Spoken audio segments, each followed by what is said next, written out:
सरकार चीते लेके आई है, ये चीते वो चीते हैं, अगर ये दौड़ना प्रारंभ कर दें तो अगले 3 सेकंड में ये 300 किलोमीटर प्रति घंटे की रफ्तार पकड़ लेंगे। ये चिड़ा हुआ आप पार्टी का सदस्य बोले और अगर इनके पीछे सीबीआई और ईडी लगा दो तो यही 500 किलोमीटर का एवरेज निकाल के देंगे। इतनी शानदार और आईना दिखाने वाली कविताओं के लिए मैं बस इतना कहना चाहूंगी कि टिक नहीं सकता कोई जनतंत्र के आगे, टिक नहीं सकता कोई जनतंत्र के आगे, सत्य के आगे और इंसाफ के आगे। मैं अपने एक संस्मरण में लिखा कि एक बार ब्रिटिश पार्लियामेंट में एक सदस्य ने खड़े होकर कह दिया कि इस पार्लियामेंट के आधे लोग चोर हैं, तो पार्लियामेंट के सारे सदस्यों ने उस सदन का बहिष्कार कर दिया। बोले इस सदस्य की हिम्मत कैसे हुई कि जो सम्माननीय सदस्यों को चोर कह दे।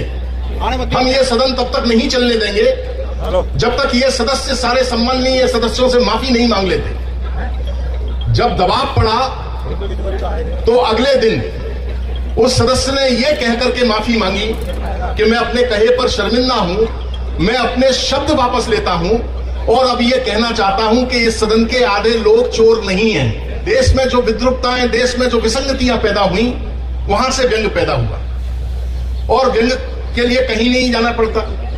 इस देश में व्यंग तो तभी पैदा हो गया था। हमारे देश में एक हुए थे बाबा रामदेव, उन्होंने कहा था कि सत्ता परिवर्तन होने दीजिए,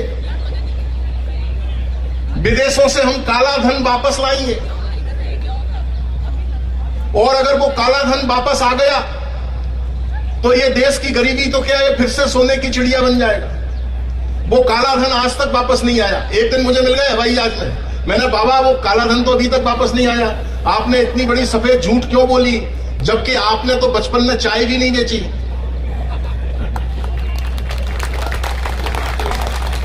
अभी तक हमारे प्रधानमंत्री जी देश चलाते थे, लेकिन आपने परसों देखा होगा अहमदाबाद के स्टेडियम में क्रिकेट का टॉस भी उन्होंने कराया।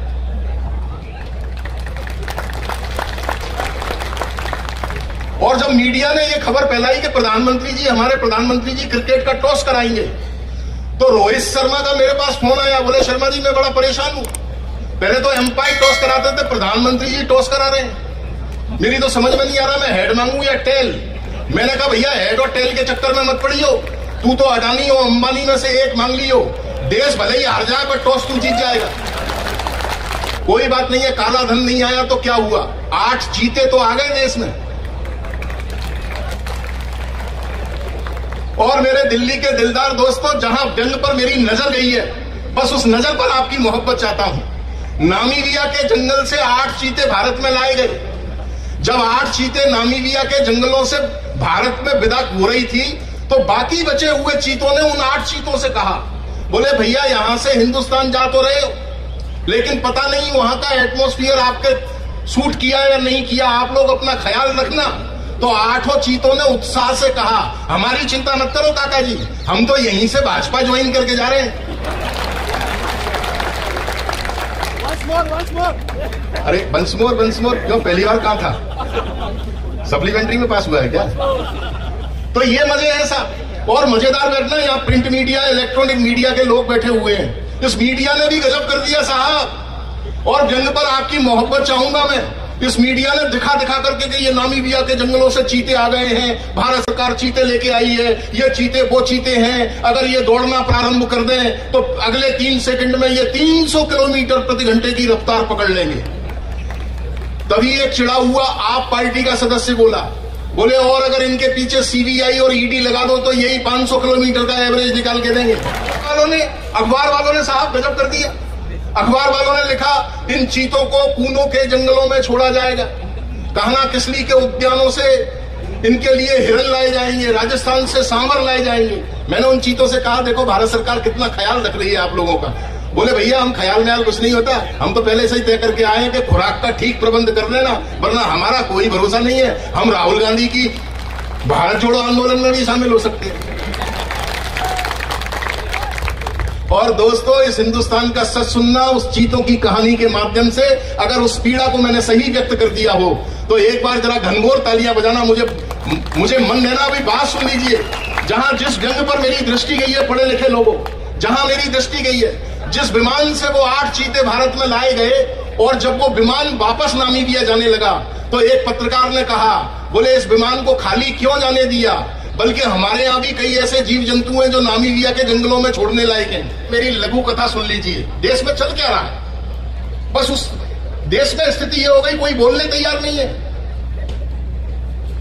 लोगों की जुबानें बंद की जा रही हैं। लेकिन घबराओ मत, अभी हम जैसे लोग जिंदा हैं। जो दिखेगा वो हम लिखेंगे और जो लिखेंगे वो बोलेंगे भी। रामावतार त्यागी जी ने कहा था, इस सदन में मैं अकेला ही दिया हूं, मत बुझाओ, जब मिलेगी रोशनी मुझसे मिलेगी। इस सदन में मैं अकेला ही दिया हूं, मत बुझाओ, जब मिलेगी रोशनी मुझसे मिलेगी। जी रहे हो जिस कला का नाम लेकर, क्या पता भी है कि वो कैसे बची है, और सभ्यता की जिस अटारी पर खड़े हो वो हम ही बदनाम लोगों ने रची है। एक लघु कथा सुन लो दोस्तों, पूरे हिंदुस्तान में मेरे नाम से बदनाम हुई, बस समझ जाओ तो बस मुझे भरपूर मोहब्बत दे देना। एक बार एक गांव में एक पहुंचे हुए संत आए, मेरे वकील दोस्त जरूर सुने। एक गांव में एक पहुंचे हुए संत आए, उनके अनुयायियों ने गांव में यह भ्रम फैलाया कि महाराज जी हिमालय से कठिन साधना करके लौटे हैं, ये इस धरती के मनुष्यों को बताएंगे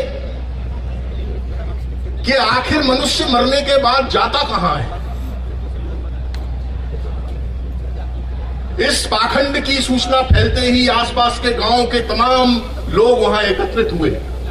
संत जी ने बोलना प्रारंभ किया, भाइयों और बहनों, आप लोगों के लिए ये सदा से एक कौतूहल का प्रश्न है कि मनुष्य मरने के बाद आखिर जाता कहां है। ये हम बताते हैं। जो हिंदू हैं वो मरने के बाद शमशान जाते हैं, और जो मुसलमान हैं वो मरने के बाद कब्रिस्तान जाते हैं। इतना बताते ही अनुयायियों ने जय जयकार के नारे लगाना प्रारंभ कर दिए, महाराज की जय हो, महाराज की जय हो, महाराज की जय हो। मैं भी इस कौतुक को देख रहा था। मैंने तुरंत संत के पांव पकड़ लिए और धीरे से पूछ लिया, बाबा कौन से देश के प्रधानमंत्री हो। मैंने माननीय प्रधानमंत्री जी से कहा, ये पिछली 26 जनवरी को श्री बराक ओबामा को भारत बुलाने की क्या आवश्यकता थी। वो बोले हमने देश से वादा किया था, शीघ्र ही काला धन भारत लाएंगे। और जो मेरे नाम से पूरे देश दुनिया में विख्यात हुए, बजट सत्र पर भाषण देते हुए हमारी सरकार ने कहा, हम लोगों के मनोरंजन के लिए शीघ्र ही नए चिड़ियाघर खोलेंगे। मैंने कहा, ये फिजूल खर्ची क्यों, जबकि आप लोग हो। देश का सबसे बड़ा दुर्भाग्य ये है कि हमारे जो लायक पद हैं, हम उसके ठीक उम्मीदवार नहीं चुन पाए कभी, अथवा जो चुन दिए उनसे ठीक ठाक काम नहीं ले पाए। और इस लोकतंत्र का इससे बड़ा दुर्भाग्य क्या होगा, यहाँ प्रिंट मीडिया, अखबार के लोग, इलेक्ट्रॉनिक मीडिया के लोग बैठे हुए हैं। केवल एक लाइन के व्यंग्यकार के रूप में इस हिंदुस्तान में मुझे जाना जाता है। इस देश का आखिर दर्द क्या है, बस एक लाइन का व्यंग अगर आपकी समझ में आ जाए। इस देश का सबसे बड़ा दुर्भाग्य ये है कि सूर्योदय लाने का वादा वे लोग कर रहे हैं जिनके खुद के चुनाव चिन्ह लालटेन है। वे लोग बेवकूफ हैं, वे लोग जो अपने प्रधानमंत्रियों के, अपने मुख्यमंत्रियों के पुतले बनाते हैं और फिर उन्हें फूंकते हैं। हमें देखो, हमने पुतलों को प्रधानमंत्री बना के देश फूंक दिया। ये व्यवस्था है साहब, लेकिन घबराने की चिंता नहीं है। मैं एक बड़े बैनर के तले खड़ा हुआ हूं और आपको विश्वास दिलाता हूं, ये हमारा हिंदुस्तान कल भी जिंदाबाद था, आज भी जिंदाबाद है और ये कल भी जिंदाबाद रहेगा। इस देश का कुछ नहीं बिगड़ना। इस देश में अगर कुछ बिगड़ा है तो केवल ये बिगड़ा है कि मैं खुद बिगड़ा हूं। जिस दिन मैंने खुद में सुधार करना शुरू कर दिया, ये देश अपने आप सुधरना शुरू हो जाएगा, क्योंकि 1/135 करोड़ हिंदुस्तान में खुद हूं। इंग्लैंड अपने वैभव से सबको पछाड़ रहा है, अमेरिका अंतरिक्ष में झंडे गाड़ रहा है, जापान 11वीं विंडो के नजदीक खड़ा है, ऑटोमोबाइल्स में जर्मनी का जादू तगड़ा है, इधर चीन ने अपनी पूरी दुनिया में अपना प्रोडक्ट उतारा। एक हम भारतीय हैं जो मुंह में गुटखा दबाकर अभी तक यही पूछ रहे हैं कि कटप्पा ने बाहुबली को क्यों मारा। ये है, आइए मन हो तो एक दो कविताएं पढ़ने का मेरा मन है। अनिल आया है ना, आजकल चाय वाले से मुझे बड़ा डर लगता है। चाय वाला कहीं भी दिख जाए उसे प्रोत्साहित मत करो।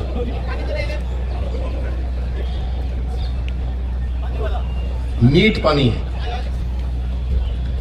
चाय वाला कहीं भी दिख जाता है तो मैं उसे प्रोत्साहित नहीं करता, क्योंकि मुझे पता है कि आगे चल के देश को हतोत्साहित करेगा। बस ऐसे ही जुमले में काम लेता हूं, हम तो शब्द के व्यापारी हैं साहब।